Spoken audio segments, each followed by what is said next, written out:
కూర్చో. బాగున్నారా ఆంటీ? బాగున్నాను బాబు. ఇన్ని రోజులైనా మమ్మల్ని మర్చిపోకుండా పలకరించడానికి వచ్చావు, చాలా సంతోషం. వాడంతేలే, అవేవి నువ్వు పట్టించుకోకు. నాన్నగారు బాగున్నారా? బానే ఉన్నారు. బాబ్జీ గరా మచ్వి గర్ కాయనరాయ్ ఏకే ఏతా తామ్ తామ్. అప్పుడే సార్ నాకు అర్థమైంది, దేవుడు కొన్ని సమయాల్లో దేవదూతల్ని సైకిల్లో పంపించి మరాఠీ మాట్లాడించి విలన్స్ తీసుకెళ్తాడని. దేవుడు చాలా గ్రేట్ సార్. ఆయన సకల కళా వల్లభుడు సార్. నా ఉద్దేశంలో కనుక ఆయనకు పూర్వజన్మ కనుక ఉండున్నట్టయితే ఖచ్చితంగా టూరిస్ట్ గైడ్ అయి ఉంటాడు సార్. మీరే ఉంటారు.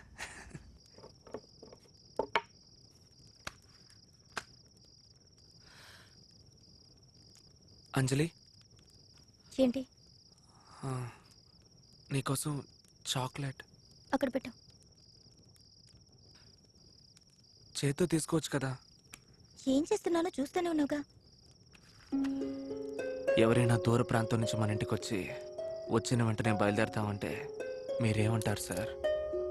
మనకు కెట్టిన వాళ్ళు ఇంటికి వచ్చినా సరే మాట వరుసకైనా 2 రోజులు ఉండి వెళ్ళండి అంటాం. ఆ నమ్మకంతోనే నేను అడిగాను.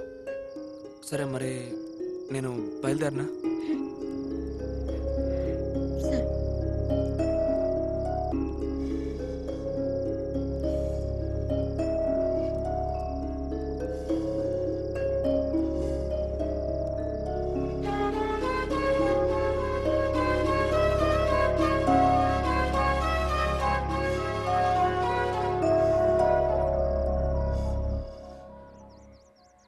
సరే ఆంటీ, నేను బయలుదేరుతాను. ఏం బాబు? ఏం లేదు, నేను బయలుదేరుతాను. అంజలి, వెళ్ళొస్తానంటే. అంజలి. ఏంటమ్మా? ప్రభా చాలా దూరం నుంచి వచ్చాడు, గుడికి తీసుకెళ్లి అలాగే పంపించిరమ్మా. వద్దులేమ్మా, మావి తిడతాడు. వాడి మొహం వాడు తాగుబోతాడు. వాడొస్తే నేను చెప్తానులే, నువ్వు వెళ్ళమ్మా.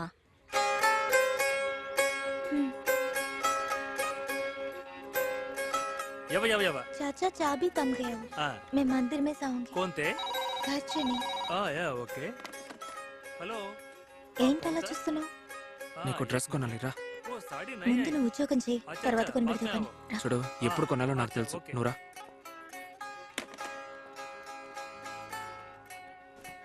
నాకు బ్లూ కలర్ నచ్చదని నీకు తెలుసు కదా. అలాగేనండి, తమరే చూడండి.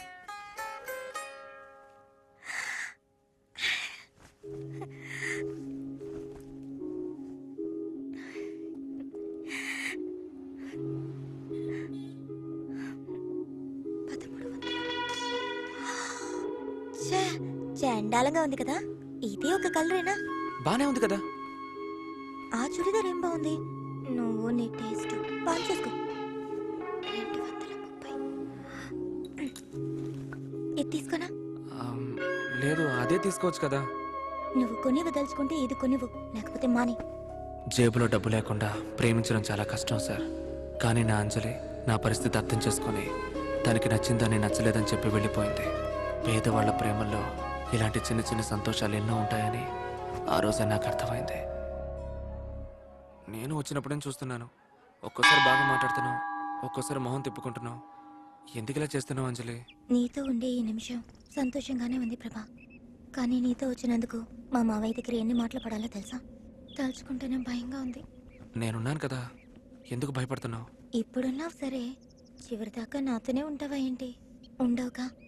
నేను కూడా మా అమ్మలాగే అవుతాననిపిస్తోంది.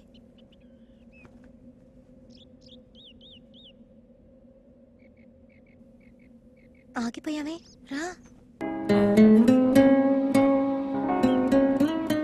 అంజలి, ఎందుకు అందరూ ఈ చెట్టుకు దండం పెట్టుకుంటున్నారు?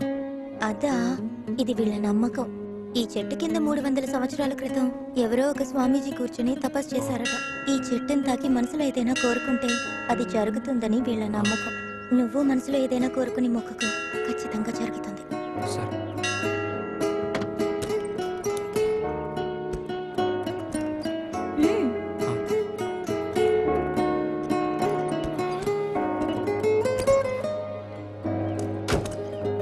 అక్కడ కనిపించే ఆ చెట్టు, నా పక్కనే కూర్చున్న అంజలి దాదాపు ఒక్కటే సార్.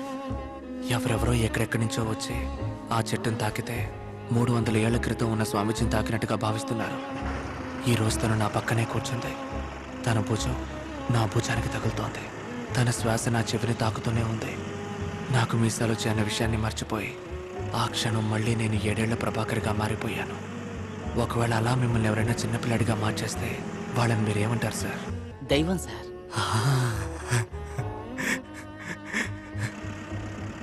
ఏంటి అలా చూస్తున్నా?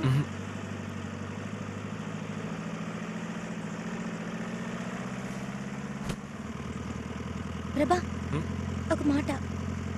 చిన్నప్పుడు మా నాన్న ఇదే కలర్ లో ఒక పట్టు పరికిని కొనిపెట్టారు, గుర్తుందా? అచ్చ ఇలాంటిదే. నేను ఎన్ని రోజుల్లో కొనాలనుకుంటున్నానో తెలుసా ప్రభా?